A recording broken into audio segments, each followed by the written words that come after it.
Hello everyone and welcome to the 2023 Mazda CX-50. Now this is a product that is a little bit perplexing. The compact SUV segment is a deeply competitive segment, and every manufacturer has an entry into this class of car. But Mazda has decided to take their slice of this segment and cut it a little bit thinner by introducing an all-new model and an all-new nameplate. It is still a compact SUV, but Mazda is marketing it so that it's more off-road oriented. It's more capable of doing things out in the wilderness that perhaps the CX-5 might not be able to. And in my honest opinion, I can't really think of any circumstance that people would be throwing a CX-50 or a CX-5 that either one of them wouldn't be able to handle. You know, we're not talking about taking these things rock crawling or going out into the Sahara. These are definitely not the kind of vehicles for that job. But Mazda has had a fair amount of commitment to the idea by having a good amount of improvements over the normal CX-5. So we have more ground clearance in the 50, and Mazda actually offers information for the different approach, departure, and breakover angles for the different wheel and tire packages available to this product. So that's a fair amount of commitment to the idea, and Mazda should be commended for that. But what are the essential differences between the 5 and the 50? The biggest one is probably that the 50 has the same torsion beam rear suspension system that we've seen on a couple of Mazda's latest products, the CX-30 and the latest generation of the 3 sedan and hatchback. And in all my previous experiences testing out those products, I felt like there was no real issues with them on road driving. You would never know that this simpler, a little more rugged, and perhaps a little more crude system was letting you down in comparison to the independent system that we found with the previous generation Mazda 3s and with the current CX-5. The CX-50 is actually the first product to be built in the new Alabama factory that has been co-built with Toyota, a new partnership that has stemmed between the two brands. So that's a difference worth mentioning, but you will note that a lot of the main components that are used in the cabin are the same as what we see across plenty of other Mazda products. So even though it's built in a new place and it's a new product, it isn't so wildly different that it feels like the next step in the story for Mazda. Whether that's a good thing or a bad thing, that's something I will leave up to you. The powertrain options are the same between the 5 and the 50. The base 50 has the 2.5 litre naturally aspirated 4-cylinder engine with 187 horsepower and 186 pound-feet of torque. Or you could go up to the turbo engine. This is the latest version of the 2.5 litre turbo, and it has a little bit more power than what it did in previous years. So we now have 227 horsepower, 310 pound-feet of torque when we're talking about standard gasoline, or we now have 256 horsepower and 320 pound-feet of torque with premium fuel. Both come standard with i-Active all-wheel drive and an automatic 6-speed transmission. The equipment levels are very similar. There's definitely some exclusive interior and exterior colors to the 50 and a panoramic glass roof, which is something you can't find at all in the CX-5.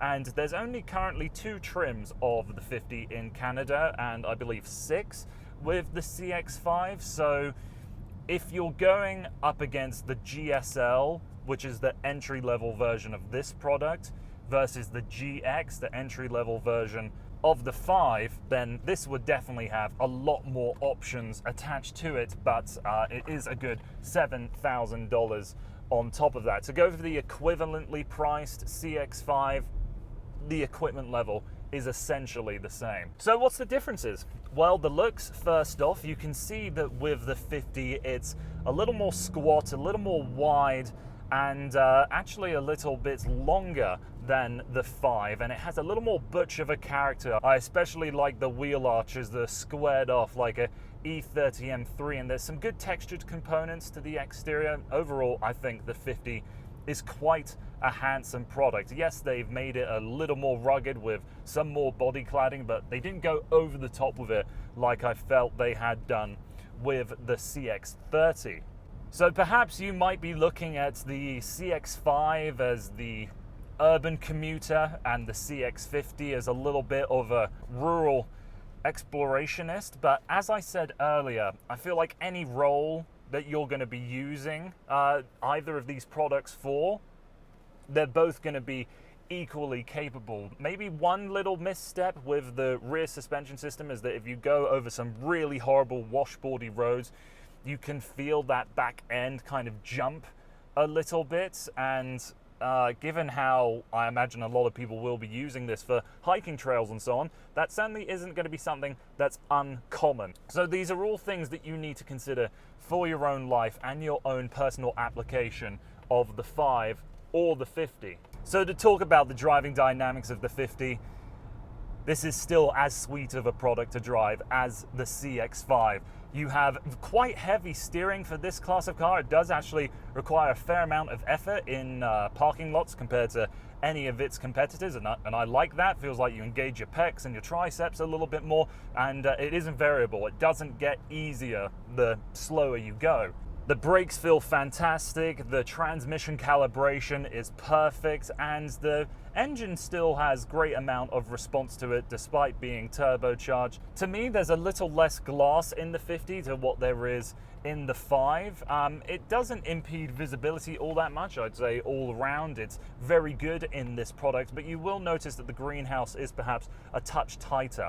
Wind noise and road noise might be the best that I've come across in a Mazda product, and the fit and finish and the quality of this cabin is top notch. There's no fear in that in a new factory, standards are going to be changing. This is still what I have come to expect from a Mazda interior. And like I mentioned previously, a lot of the main components are carryover across the rest of the Mazda range. So the same 10.25-inch screen, the same steering wheel, climate control cluster, digital instrument cluster. It's all very familiar, but there are some unique elements to the 50, like the way that this cross-stitched leather piece across the dashboard and the foam padding that they're using for this piece is so deep that it could really be something to rest your head on. It's that soft. It all looks very handsome, it's all put together very well, and you've got plenty of soft touch materials pretty much everywhere from your elbows up. Storage space is adequate, nothing really special.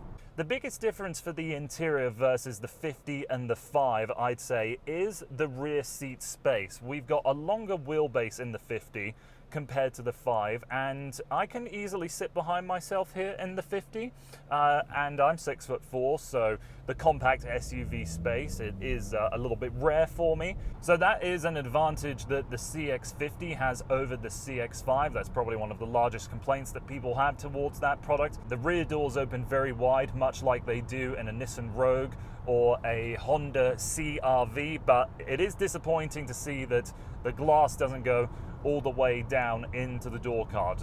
That's always annoying. Behind the front row, the total volume of storage is more in the 5 than what it is in the 50, which is a little bit surprising. It's probably to do with the lower roof line. That's probably impacting it the most. But the boot space, nothing really to complain about back there. You see that you've got handles so you can pull and drop the seats down in a quick, easy move. Perhaps I would have liked to see a 3-way splitting seat in this vehicle, as it is marketed as a rugged, outdoorsy, active lifestyle vehicle more than what the 5 is. And in my mind, that means people will be using things like skis or snowboards or something like that. So I like driving the 50, I like being in the 50, and overall, I quite like the look of it. So Mazda, they have made an interesting choice to offer what is essentially the same vehicle in the same class that is just as good as the car it's sitting next to in the dealership. Will the marketing efforts be enough of a difference to people I don't know. Maybe if you are looking between a 5 and a 50, one of the big elements for you to go with the 50 is that there's a lot less of them on the road than there are the 5s, and that might matter to you. You want to have a more unique product, and maybe the off-road capability does serve a little more purpose for you. For me and my lifestyle, probably not. So the differences are small. For example, like I said earlier, we have a panoramic roof that you can't get in the 5, exclusive colors inside and outside for the 50, and also the 50 gets slightly better fuel economy for both powertrain setups. But no matter how far that you expand on which vehicle is good for you, know that Mazda is making 2 segment leaders in this class, and it displays their best efforts in 2 different products. So thank you very much for taking the time to watching this video, and I hope to see you again on the channel soon.